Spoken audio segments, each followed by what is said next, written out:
So remember how I bought that cheap Lexus and then I swapped it for a C-Class and then I swapped it for an E92 320 diesel and then I sold it for just over £2,000? Well, I've just bought this for just over £2,000 and I'm here to show you what I got. It's pretty mad as well. As a result of swapping the Lexus with the C-Class, I met one of my closest friends.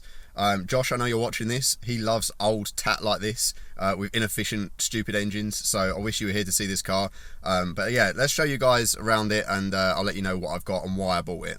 Before I bought the car, I did a quick history check with Car Vertical. All you need to do is pop in the vehicle's VIN or reg, and then you'll get a report like this that shows you whether the car has been ever stolen, the mileage clocked back, or it's been in an accident, even with pictures. So you can see spotted activity from all around the world, including stolen vehicle check, mileage rollbacks, maintenance, damage, and valuation of what it should be on the market currently. Some cars even show the specification and equipment from the factory. Photos are a really useful way to see what sort of damage the car has incurred, especially if you're looking at buying a car that has been categorized in the past or you're looking to rebuild. You can see some very detailed images about exactly what you're going to be dealing with. So head to my Car Vertical affiliate link in the description below to make sure that you're getting a good car and get some money off your Car Vertical history check. So this is what I got. It's a 2006 Volvo S60 T5. This is the one with the 260 horsepower 2.4 litre engine. And these were actually the ones that the police used to use in the UK, which makes it quite an interesting thing indeed. And this is the sort of spec that I've always been interested in with this car. So it's in black, it's a metallic black of some description with like a blue flake to it. And it's got the BBS Nebula alloys, which are part of a performance package, and also a sunroof, which is something that I really wanted as well. Talking of police, so the number plate is a little bit wonky, which is somewhat annoying, but I'll get that sorted out at some point. You've got a single exhaust there as well, and the all-important T5 badging. So I'll give you a bit of a history lesson on these, and also throw some boring facts at you. These 18-inch BBS Nebula wheels definitely are in need of drastic refurbishment. They're all in pretty poor shape. I haven't actually washed this thing since I've had it, so please do ignore the state of it, and also please ignore my voice as well. I haven't been very well the last few weeks, hence why there's not been much content. It's got the standard halogen headlamps, which have some LED upgrade bulbs in there, which I'll show you at some stage. Probably a little bit overkill, and it's got the USDM like side markers as well, which is really cool. And yeah, overall it's in pretty good shape. It does have a headlight washer missing here. The glass in this mirror appears to have been stuck on by a 3-year-old. There is a minor ding in the side here, but let's not get bogged down with the small details of that. It's had some sort of praying in its lifetime, but we'll gloss over that and get round to that at some stage. And also down this side, there's a few little marks here and there. This wing mirror seems to have been painted by Stevie Wonder. I don't know quite who or what did that, but again, these are small things for a car that I paid just over £2,000 for. The main thing that I bought this for is obviously the engine. This one is actually the auto, and it's the 5-speed auto, which isn't particularly the best box in the world. It's an old torque converter box. This has actually got a R steering wheel as well. This is not the original steering wheel. This is the one from the R model. So there were a few of these T5s. They did some low pressure turbo ones. A common misconception is the 2-litre models are actually inline 5s. People do think they're 4-cylinder cars, but they're not. They are actually 5 cylinders as well. I'm going to get the hood open and give you a bit of a boring history lesson on the T5 though. So you had the low pressure turbo ones, but the ones that we're talking about here are, in fact, the high pressure turbo cars. This particular car is a facelift, being an 06. Where's the thing? There we go. Got some gas struts on it. So there you go, the 5-cylinder in all its glory. So this particular one is the 260, which is the 2.4. Now they did a 2.3, which is on the earlier cars, which had about 10 horsepower less and a little bit less torque. The 2.4, and then the this is the 260 2.4, and then they had the 2.5, which they used in the S60R, and that one is 300 horsepower and all-wheel drive. These ones are just front-wheel drive only, but they're actually the same block, they're the same engine, so the only difference is bore size. So what you find is a lot of people end up swapping these out for the ones in the R, because the one in the R, they cracked blocks all the time because it was just bore size. The cylinder walls are thinner, so what you find is when people put loads of modifications on the cars to increase the power and so on, you end up in a situation where you end up cracking the block, and then people are like, well, let's just get this one because this supports all the same mods, but you don't have the issue with the block cracking, because this one has a slightly more durable, slightly thicker cylinder wall. So yeah, overall I think this thing, it just looks pretty cool, to be fair. I've always been interested in how these look, and I mean, I know it's potentially a little bit of an old man car, that's what people say, you know, it's got the chrome bits on it, but imagine this with a slight drop, with a nice fruity exhaust on it, maybe some spacers on the back. I do actually really like the BBS Nebula wheels, and because it has those wheels, it's actually got the sort of the performance package. These started from about, in this spec, about 24 grand when they were new in 2006, and this one has that performance package on. I can't remember exactly what the name of it is, sports and handling package or something, I'm not really sure what it was called, I can't remember, but it was about 2.5 grand, and it included progressive power steering, so the power steering that you know, adapts as you increase speed, speed sensitive power steering. The BBS Nebula split wheels, which are factory BBS wheels, which obviously are in a dire need of refurb on this particular car. And it also included 4C suspension. Now the 4C suspension option is like an adaptive chassis. So there's a button in here, which you can see down here, 4C, and it has comfort and sports. 4C is actually an anagram, but it also meant to foresee the road ahead, so it's an adaptive thing. It has a comfort setting for like sports, a comfort setting for like really soft damping, and then a sports setting for slightly harder damping. It is expensive if it goes wrong. On this car it does work, which is pretty cool. You've got the all-important button to drop the rear headrests, which is nice. And yeah, it's quite a plush place to be. Now, normally you find these in pretty tatty condition with really bad leather, but this one is actually in really nice shape. You can see the leather, it's fully adjustable. It's got the memory leather, and the seat actually tilts up and down the thigh support as well, which is cool. You've got a Dolby Pro Logic 2 system in here, which is a standard system. No aux, unfortunately, so I'm going to need to come up with something for that. But there is, look at this, an actual phone with an actual SIM card in it. Look, there's actually a Tesco mobile SIM in there. Imagine you actually dial out on this thing. I mean, what a time it was to be alive in 2006. But obviously it's pretty much useless now, but it's something cool to show off to your friends, and also to think about how far we've come with technology, considering I'm recording this video on an iPhone. So yeah, very plush and comfy in here. There is a few issues, like there's some sort of sagging on these sort of pillars here. It seems as though like someone's tried to stitch them and glue them together with some old tights or something. They look terrible. There's a little bit of kind of goo in the sunroof area. I need to get that sorted out. But headline in the back's nice. All the conditions of the seats in the back is pretty good as well. Like everything looks pretty swell, to be fair. So this is actually quite a good system. I'm not sure whether this one I've got has the amp as well, but it's got the centre channel speaker, and it's got several speakers in the doors, and it really it's got tweeters up here as well, and it does put out quite a decent sound. It's the HU850, which is like a slightly higher end version. It's got a 6 CD changer in the dash. You've got the automatic climate control, which I quite like. These physical buttons down here, heated seats. It's got the winter pack.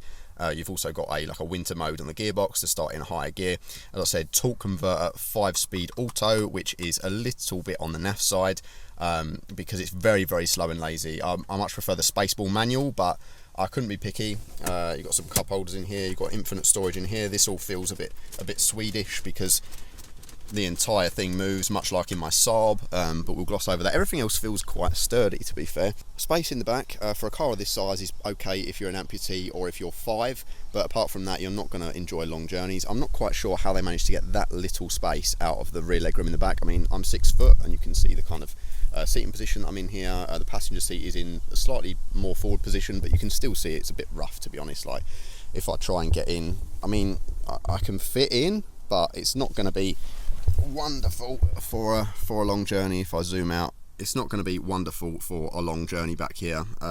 Yeah, but that's okay, that's fine. Overall, I do think this thing looks pretty cool, and it's also nice to be able to get it in this spec with the you know, with like the black leather and the aluminium trim and all that kind of thing, because a lot of them come with like the cream leather, which gets really grubby over time, and also a lot of them also come with the kind of like the wood trim, which isn't very sporty looking. But I'm really glad that the previous owner put this R steering wheel on here. It's much chunkier, it feels more rugged. This one is a bit worn, but we can gloss over that.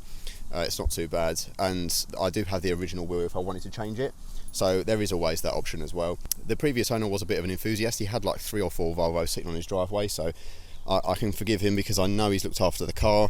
This does have pretty extensive service history. It's still got a Volvo battery in it, which I do need to look at because I think one of the cells is bad. It goes dead after about 4 days if I leave it alone, which is kind of annoying.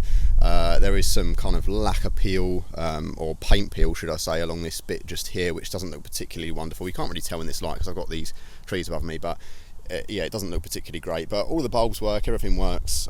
In the back here we do actually have also the, oh dear, this has moved around a fair bit since I last looked.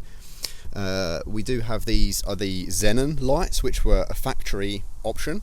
So they've got the actual xenon bulbs in, which I mean, they're not particularly the best in the world because they don't have like projectors, and that's why the previous owner took them off and put the old like halogen clusters back on there and then upgraded them to LEDs. The only difficulty with that is that obviously you put yourself in a situation where you're blinding people because the beam pattern's all wrong. So I need to take a look at that, but these are here if I want to use them. They're just they properly need a buff. They've got some scuffs on them and stuff, so it's not particularly ideal, but I'll look into that. Of course, I've got a tyre inflator and a battery charger and some tools in here because this car is rather old and is likely to go pop at some point. So yeah, we'll see. Actually, saying that, they are actually very reliable. So these are known for being really reliable engines, very, very durable. This one has done about 118,000 miles and it does not skip a beat when you put it. You start it up, starts up first time, but boy, does she drink. I'm gonna get it started just so that you can get a flavour for this 5-cylinder turbo.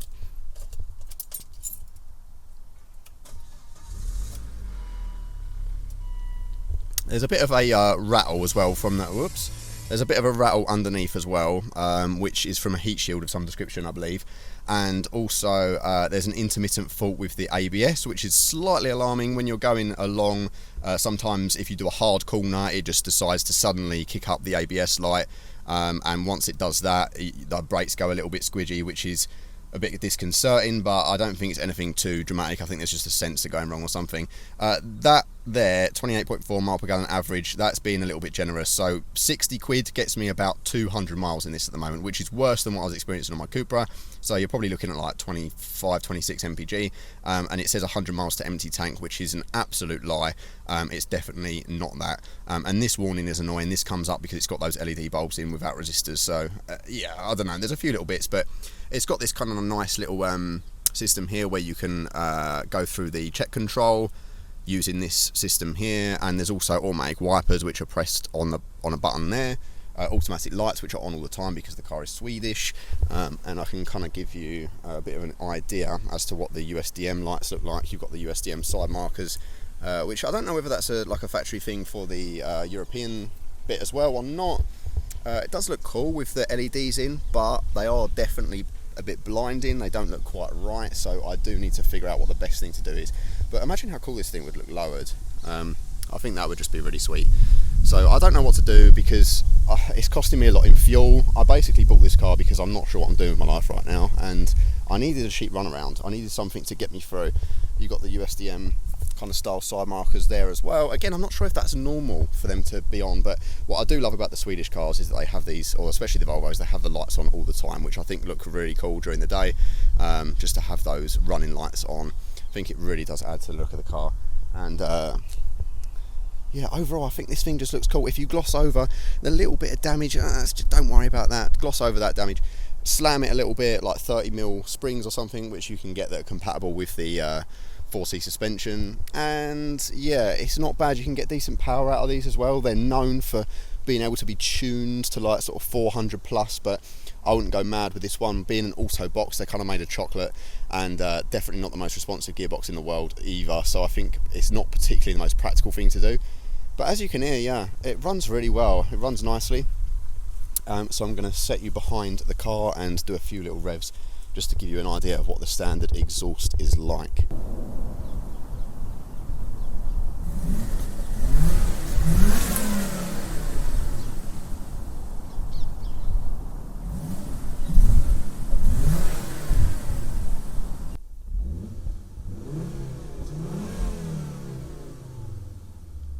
There's a tenner in fuel.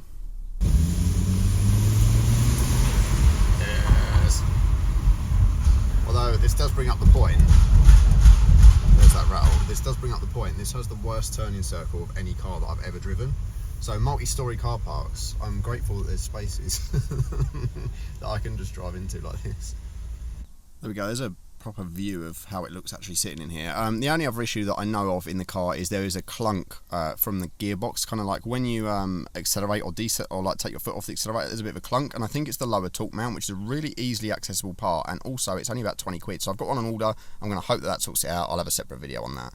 The interior is pretty nice. I mean, I did kind of prefer the Saab interior. I preferred like the dark green dials that you get in the Saab, and I also kind of preferred just the overall layout. I do like this because it's kind of got this like cockpit style layout here, so you can see everything's kind of geared towards the driver, which is nice. And this R steering wheel is nice, besides the fact that all of the blue has peeled off the Volvo badge, which is kind of annoying.